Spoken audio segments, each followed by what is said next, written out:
as people are losing trust in the dollar, they're also moving to another new asset, Bitcoin, that's been around for quite a while now, actually. And there's a new development you've reported on Bitcoin banks, actually. So did you want to share your perspective on, is Bitcoin the future, and what are these Bitcoin banks that are opening up? Yeah, so it's an interesting development. As far as Bitcoin goes, it's fighting the same fight as gold. So they're both fighting against this endless money printing. They're both fighting to get this sound money system again. You have people that say Bitcoin's stupid, I would only buy gold, and people say I'd only buy Bitcoin, I'd never buy gold. I say they're both fighting the same fight. We buy them for the same reasons, and maybe you should own some of both. But as far as the development that you're talking about, what's interesting about it is that Bitcoin was created so you can be your own bank, right? So what does a bank do? A bank stores your money, they handle your payments in and out, and they can give you like lending type services, right? So the first two, which is storing your money and then payment services, I can just download an app on my phone, and now I can store my own money and I can handle all my payments. I don't need a bank anymore. So it is interesting to see a Bitcoin bank get formed. I think what's interesting, and I think why it's important though right now, is because we're going through this, as you said, it's been around a while. I mean, it's 11 years, which isn't that long. But yeah, it has been around for a while, and we're trying to get more people to use it, more people to adopt it. And what happened is we saw over the last month or so, a really big company, MicroStrategy, they decided they're going to put their reserve funds, what they keep in cash, they're going to put it into Bitcoin. I think it was about almost $500 million they decided to put in Bitcoin instead of hold it in US dollars. But the problem is who holds the key to that $500 million? Is it the CFO? Is it the accountant? Is it the president? If he holds the key, what happens if he disappears, if he dies? So it creates these problems for businesses. And so having a Bitcoin bank that a business can use where they can hold the funds for the bank, they can provide the security for the bank, but also they can provide the payment services. So now they can make payroll in Bitcoin. They can receive payments in Bitcoin. And so I see this need to get these businesses involved. I think, eventually it may evolve to the point where the businesses don't need the banks anymore, but it's definitely a nice interim step. And so from my perspective, I think this is going to explode adoption as more businesses will start to follow suit, put more of their treasury into Bitcoin, and start using these Bitcoin banks for their business services. And of course, people say, the problem with Bitcoin is there's really nowhere to use it. No businesses take it. But this is that big step. If businesses can now jump in and start accepting Bitcoin, we can really start to accelerate that adoption curve.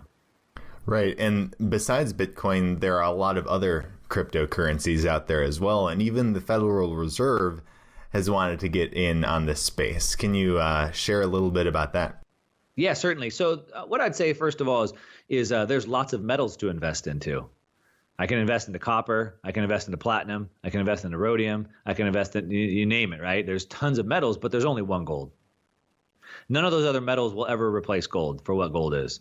And so that's kind of my viewpoint in the industry as well. There are other cryptocurrencies. None of them will ever replace Bitcoin, and none of them devalue Bitcoin. So that's what some people say. Bitcoin is not scarce. There's 1,000 cryptos. So gold's not scarce because there's a bunch of other metals? There's only one gold and there's only one Bitcoin.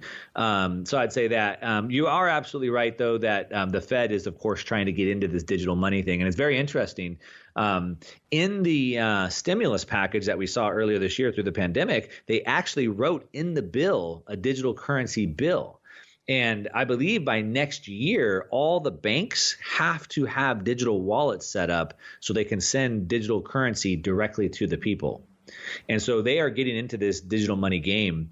And, people want to debate, is that good for Bitcoin? Is that bad for Bitcoin? In my opinion, I think it's going to be good for Bitcoin. And the reason why I say that is because the difference with Bitcoin versus what we have now versus the dollar is that the Fed can print as many dollars as they want. We don't know how many dollars there are. We don't know when they're going to create more. We don't know what they're going to do with the money supply. All the countries are manipulating their currencies for whatever policy they have. Bitcoin, has a fixed supply cap. It cannot be inflated. And we know exactly how much new Bitcoin comes out over a period of time. And so what happens is when the Fed goes to a digital currency, it's going to be the same thing they have now. They're going to manipulate it, they're going to inflate it, and they're going to play all these games. And so it's no different than owning dollars, but it is different. So it allows the government to basically have a complete surveillance over the entire world. So with digital currencies, they're programmable. So for example, I could send that digital currency to your wallet, and I could have that digital currency programmed with rules. So I could say, hey, if you don't spend this money within 60 days, it automatically comes back to me. You can't spend this money on these, and these, but you can only spend the money on this, this, and this. You can't give that money to this person as a donation, but you can't use your money to go to churches anymore, for example. You can't donate to churches. You can't donate to political parties. You can't buy drugs or whatever, right? So like they can control what you do, and they can watch and surveil everything that you do. So that's one reason why they'll love it, because they'll have complete control and surveillance over you. And we already know they're going to continue to inflate it just like they do now. And so the reason why I think it's good for Bitcoin is it pushes people into this digital currency space, where right now some people are skeptical, but they're going to be pushed into it. They're going to have no choice but to use it. And then they're going to be forced to watch the comparison in real time. And they're going to see the differences. One is inflated and manipulated, one is not. They're going to see one losing purchasing power and one gaining purchasing power. And when you see one losing and one gaining, they're going to go, wait a minute, why am I holding the one that's losing? Why wouldn't I hold the one that's gaining? And so from my perspective, I think it's going to be a good thing.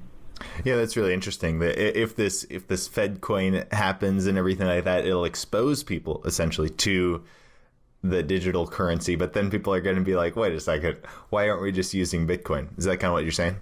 That's exactly what I'm saying. And I am not saying, so let me make this clear. I am not saying that I think that the government is going to say, let's just scrap the US dollar and let's just use Bitcoin as a world reserve currency. I don't see any country doing that. I've already stated, right, that there's no reason why any central bank would ever give up their power to make money willingly. Maybe they have no choice. So they're not going to say, let's just use Bitcoin. Like, Bitcoin is the people's money. Bitcoin is our choice. Like, hey, I don't want to participate in your fake currency anymore, like what Michael Saylor and MicroStrategy did. Hey, I'm not going to hold the dollar anymore. I'm going to hold this instead. So it's our move over there. Definitely. It's so interesting that like the free market just creates these things, creates solutions to problems. And it's like, yeah, why have fiat money anymore? We can just hold something else that is not controlled by anybody, and it's just so beautiful how that happens. Yeah, and it needs to happen. And so what we talk about in the Bitcoin space, and really, again, back to gold, kind of the same thing, but what we say in the Bitcoin space is that we need to separate money and state.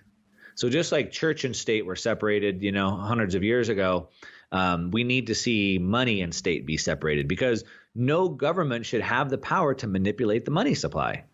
We need a way that the money supply cannot be manipulated. It's the only way we can get back to a free and open market again. And so we need to take that power away and put it in a way where nobody can control it. And that's kind of what we have. The problem with gold, and of course, I love gold and I own gold and I talk about gold all the time. And I think gold's a great investment, a great store of wealth. But the problem with gold is that the very nature of gold is it's heavy, it's big, it's clunky. And because of that, it creates centralization. And centralization leads to manipulation. That's the problem with gold. And so if we go back to a gold standard, we're going to go back to the same problem that we had, whereas Bitcoin is digital. There's no centralization issue with that. All right. Well, Mark Moss, thank you so much for joining us today. Before we let you go, did you want to share with the viewers any last thoughts you had and where they can find you online? Well, the last thoughts I would leave you with would just be that, the system is broken. It's been broken, but it's changing really, really fast. So I just encourage everybody just to continue. You're already paying attention, so you're already building your education. I would just encourage you to continue that, because no one's coming to save you. It's up to you to figure this thing out and survive on your own. So I would say that, and then continue to pour into your education. If you want to follow me, just go onto YouTube and just search Mark Moss. I'm pretty active on Twitter, which is the #1 Mark Moss. Awesome. Mark Moss, thank you so much for your time. Yeah, thank you so much.